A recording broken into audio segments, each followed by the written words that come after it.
Author's House.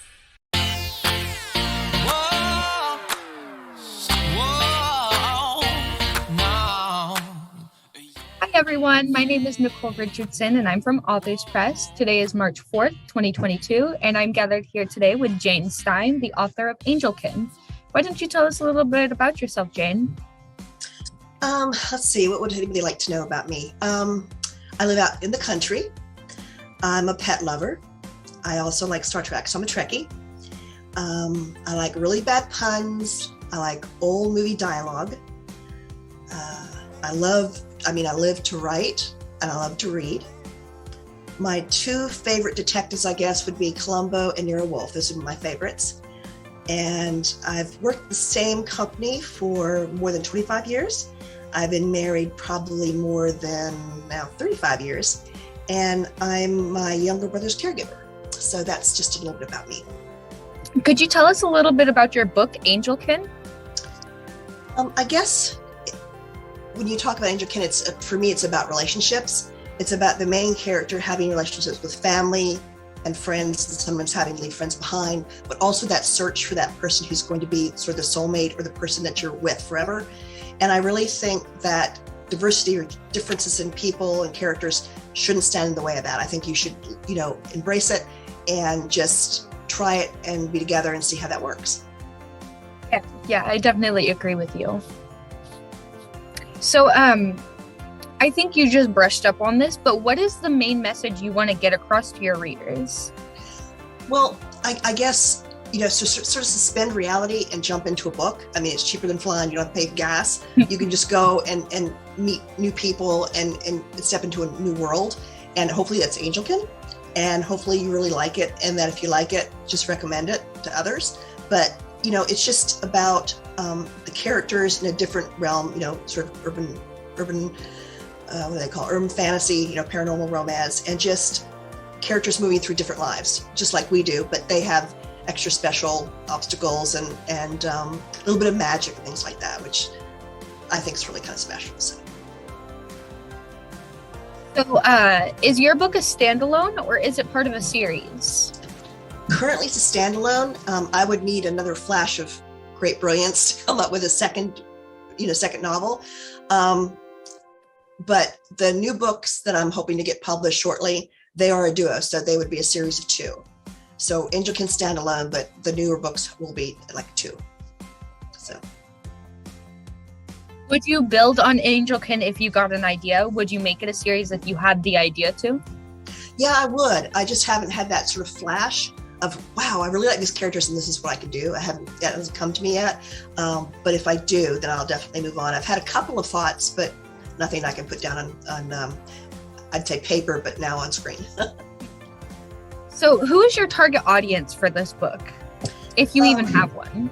Well, Angelkin's not a children's book, so I would think probably, late teens on. There are, it's about relationships, things like that. So it's definitely not a children's book. So when you say it's not a children's book, would you recommend it for like 12, 13-year-old readers or much older than that? A little older, I'd say like 18 on, 17 on. I think that's more, because there are more for a mature audience. Yes, because there are relationship issues and things like that. So yeah. Okay. Yeah, because I've had in my own personal library at home on my bookshelf, I have some books that are written for older audiences, but I feel like they appeal more to younger audiences. That's why I inquired. It's a good question. So what is your biggest source of inspiration? I have ideas, and I guess what it comes down to is I'll see something or hear something and my brain will go, I wonder what would happen if. And there's a great line from one of my favorite movies, Desk Set, with Spencer Tracy and Katharine Hepburn, where she says, I associate many things with many things. I think that's kind of how my brain works. It just thinks of something and goes, wow, this is a great idea. And I had more of an inspiration to publish than I really did about the novels, because the writing comes kind of easy to me. But I had worked with someone who's an author in his own right, and we would talk, and it was really nice to have sort of a fellow author to talk to, and he passed away. And I was so stunned that he had passed away. And I thought, what would he tell me and he would tell me to get off my butt and do something and get it published because he enjoyed it, the different things that I had him read. And I thought, I've got to do this. And he was my inspiration for publishing. What does literary success feel like to you? Or what makes you feel successful as an author?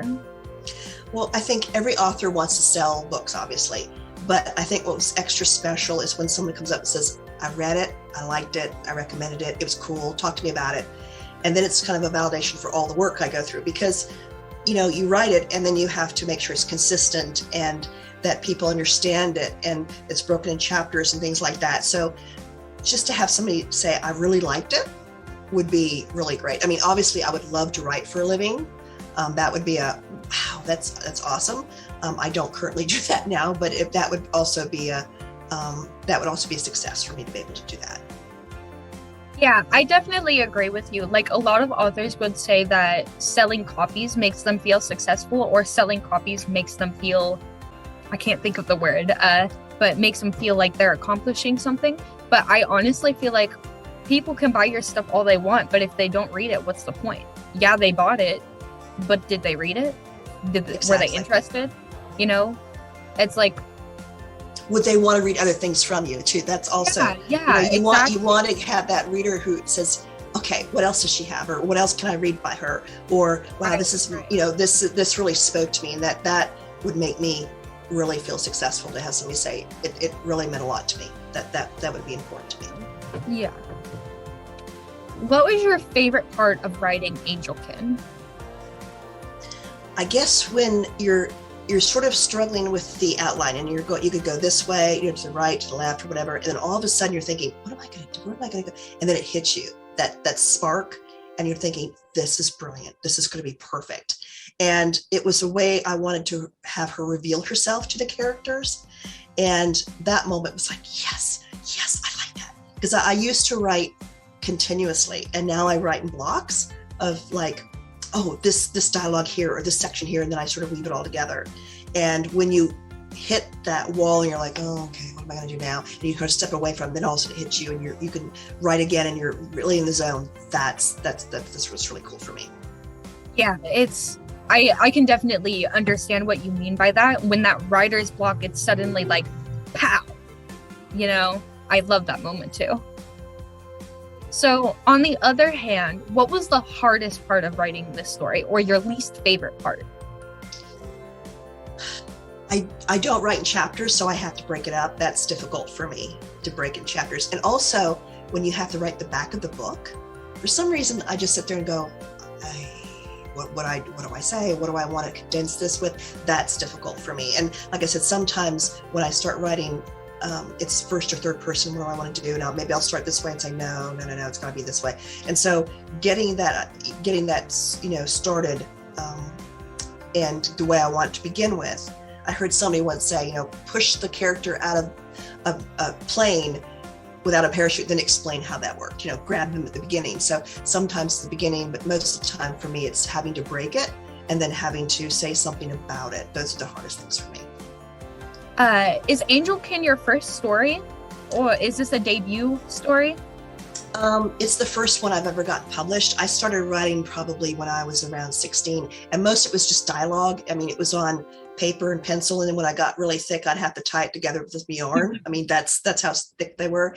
And then as I worked with the creative process instead of the dialogue, I also got then more of the scenes and scenery and things like that. I have a lot of finished books that could be published, but they need a little bit of freshening up. Some of them are very old because I've been writing a long time.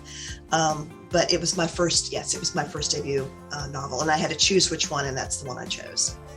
How old were you when you wrote Angelkin, if you don't mind me asking? Sure. I would have been probably in my 40s, right around in there.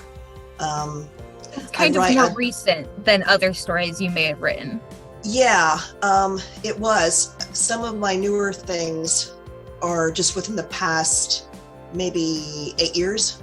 or some of my newer things that just whoa, just just trickled out because I have that inspiration and I just knocks around my brain and say I can do something with this, and then that's when I go ahead and do the try the whole writing thing. And there's some that I've written and I got to a roadblock. I'm like, I haven't ever gotten past that, and some ideas never go to paper or whatever. But yeah, Angelkin was the first one I chose to debut, and it's fairly recent. And the other two that I want to debut, those are pretty recent too. So what do the people around you, or how do the people around you feel about your writing? They've been very supportive. I don't think they understand the creative process as much, but they get used to me, like sometimes talking to myself or sometimes writing notes, things like that, saying, this isn't for you. No, this is for me. This is a note for me. They give me the time and the space to do it, so they know that when I'm sort of in that zone, they don't, interrupt and things like that. And I was extremely grateful that my mother got to see Angelkin published before she passed away. So, and that was just last year. So I was I'm really sure happy. She's very proud. I dedicated it to her. So, because she always gave me the love of reading. We started, my first book was the Nancy Drew and the Hidden Staircase. I think that was the first book that I got, and we would always go to different garage sales, things like that, pick up books, and that was my first oh wow, look at all these ideas. And then I thought, well, I can create worlds too, characters, and you're in control of it, so you can do different things with it, and that's really super special for me. I just got a couple more questions for you before we wrap this up. So are you pleased with the outcome of Angelkin? I am. Everybody says it's so hard to write the stories. For me, it's not, but to make sure it gets out there. And that's what you guys have totally helped me with Authors Press. Their expertise has really helped me get it out there and taught me, sort of the business and what I need to kind of do. And that's been that expertise has been super, super helpful for me. And, where I worked, they gave me a book writing party, like a signed Authors Press, like where I could sign. That was amazing, and that was real supportive of me. But I'm happy with it, and I'm excited about the new books too and getting those out. And I just hope that others, I enjoyed writing it. I hope others just enjoy reading it. So is there anything else you wanted to talk about or mention or brush on before I wrap this up? I just say stay tuned for other things. I've been writing for a long time, and I've got if somebody came to me and says, well, we'd like to publish your books, I've got 5 or 6 that I could just roll out there, without the forward, without the little back part of it. But just stay tuned for other things for me, and just, enjoy reading. And I hope they enjoyed the Angelkin, the book, and I hope they'll enjoy the new ones too. So where can readers find out more about you and your books? It can be found on Barnes & Noble, Amazon, I think it's Google Play and iTunes, things like that. The book's available. As far as I'm concerned, I have a little bit of information on Amazon, I think Goodreads and things like that. But I'm out there, so they can, I don't know if they'll find it really super interesting, but I'm out there. But this will tell them a little bit more about me, I think. So how do you feel about working with Authors Press? I've enjoyed it. As I said, for me, the writing's the simple part. It was letting people know it's out there. How do you let people know it's out there? And so they were able to do my Facebook page and do social media stuff, because we're obviously different ages, and in my time, we didn't have a lot of this. And so, it's, for me, it was where do I start? What do I do? And they were able to really focus me. And even though I didn't get Angelkin published by Authors Press, the 2 new ones, that's what I want to go ahead and start with you and produce those with you guys. So, because you've been very helpful to me, and I really appreciate expertise and the just checking up and giving me ideas and things like that. That's tremendous for me. We're excited for you to publish your books with us, and hopefully we can do another virtual interview about them. That would be great. I'd like that. I would like that too. Well, now that I'm the old hand at doing this. So I think that's actually all the questions I have for you today. And I just want to say that I really enjoyed talking to you, and I enjoyed talking about your book. And I kind of think I'm going to buy myself a copy. So I would appreciate that. It's the new ones are going to be fun. They're also paranormal romance, things like that, but different set of characters, but same kind of paranormal twist. And I just hope people enjoy it and just really sort of step that beside themselves and find that moment to read. And I think a really cool book is when I used to put books in the car when I'd go someplace, is when you no longer become a car book or whatever, and you take it in the house and you have to read it, or you have to, it's out of midnight, I've got to buy it. Those are the things that are really neat. So I do appreciate your time today and great questions all. Well, I'm glad that I could help answer the questions that you wanted to answer and talk about what you wanted to talk about. And I'm also kind of glad that I discovered more paranormal romance, because I am such a sucker for paranormal romance. I mentioned it earlier that I'm a huge fan of the Twilight Saga. Sure. No joke. Like, I've got all of the books, plus the new renditions, all of the merch. I have the limited edition perfume that only sold for like a year and it cost like $300. I have that. Like, I'm not kidding when I'm I a fan. But really though. So it was really a pleasure to talk to you, and thank you for meeting with me. I appreciate it. Well, thank you very much. It's nice to meet you virtually, and I hope the show goes really well. And I should be talking to you guys soon. I want to roll some things out possibly in May. So I'm excited. Thank you for meeting with me. You have a nice day and stay safe. You too. Thanks so much. Bye-bye.